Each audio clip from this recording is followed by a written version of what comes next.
ओम शांति। आज तो बाबा की फ्राइडे की मुरली है और सबसे पहली बात आज बाबा ने समझाई है कि हम सभी को ये समझना है कि हमारे दो फादर हैं। और दो फादर भी कैसे हैं?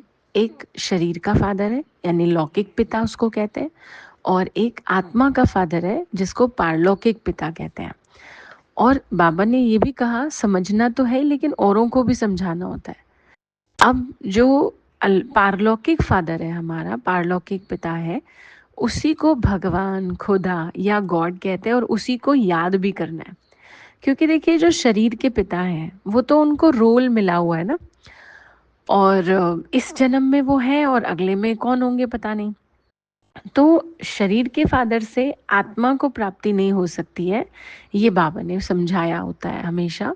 और उसके साथ साथ बाबा ने ये भी कहा जो पारलौकिक पिता है यानी मैं जो हूँ शिव बाबा, उनसे ही हमें इस सारी दुनिया का आदि मध्य अंत का ज्ञान मिलता है। अब इसको कैसे हम समझें?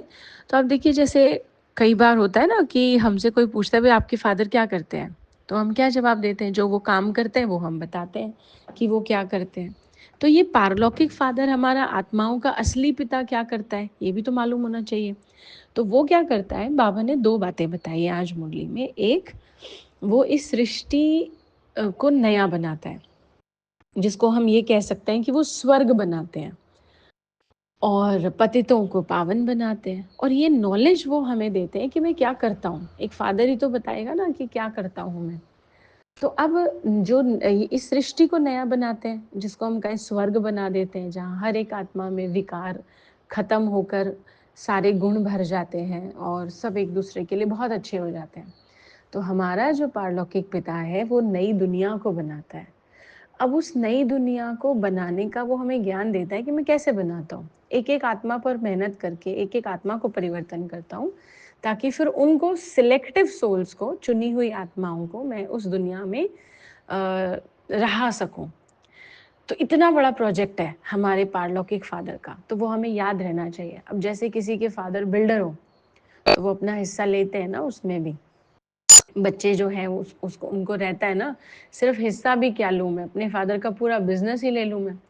तो बाबा भी हमसे यही उम्मीद रखते हैं कि आपका फादर भी सिर्फ बिल्डर नहीं है, पर पूरी दुनिया बनाने वाले। बिल्डर तो होगा, एक सोसाइटी बनाएगा, पर यहाँ परमात्मा तो पूरी दुनिया को ही नया बना रहे हैं।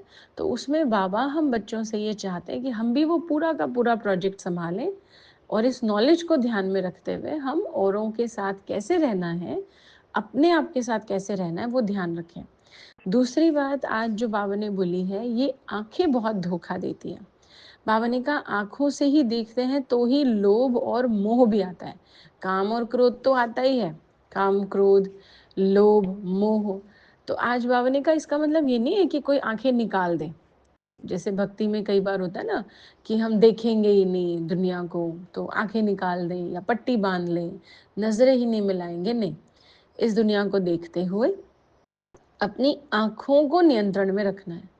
और अगर आँखें कुछ ऐसा देखती हैं, तो उसके विचार हमारे मन में नहीं चलने चाहिए। जैसे लोभ, बाबा कह रहे हैं ना कि आँखों से ही देखते हैं तो लोभ आता है। अब हमने कोई चीज़ ऐसी देखी या धन देखा, ज़्यादा हाथ में आने लग गया, तो हमारे मन के अंदर लालच बढ़ गया। इसलिए उसको उस तरीके से देखना है जो आध्यात्मिक तरीका है। अब आध्यात्मिक तरीका क्या है? कि धन क्या करता है? सिर्फ हमारे इस शरीर से जुड़ी हुई चीज़ों को खरीदने में हेल्प करता है। अदरवाइज़ धन से कुछ नहीं मिलता, कागज़ ही तो है। तो अभी शरीर से जुड़ी हुई चीज़ों को हमारे को खरीदने में जो हेल्प करता है, वो प्रोवाइड किसने कराया? तो कागज़ कैसे बने? प्रकृति से बने। ऐसे तो कोई भी नहीं बनाता ना, ना भगवान ने दिए। और प्रकृति हमारे लिए कितना दे रही है। तो हमने प्रकृति के लिए क्या किया उस धन से? हमने, जैसे कल बाबा ने कहा था ना, विश्व सेवा, हमने उस सेवा के लिए क्या किया धन से? ऐसे कोई चीज़ है मेरे पास ऑलरेडी है और मुझे फिर और लेने का लोभ हो रहा है, तो जो मेरे पास पहले से यूज़ हो रही है मैंने उसको कैसे इस्तेमाल किया है? तो बहुत सारी चीज़ें हैं अपने उस लोभ को ख़त्म करने के लिए। तो आँखों को बहुत बहुत नियंत्रण में रखना है, या ऐसा कहें बहुत संभाल के इस्तेमाल करना है। अगर ऐसा लगता है कि मैं कुछ ऐसा देख लूँ तो मेरा मन विचलित हो जाता है, तो फिर देखना ही नहीं है। इतना तो संयम रखना पड़ेगा। तो इसलिए बाबा ने आज ये 2 बातें बताई हैं। ओम शांति।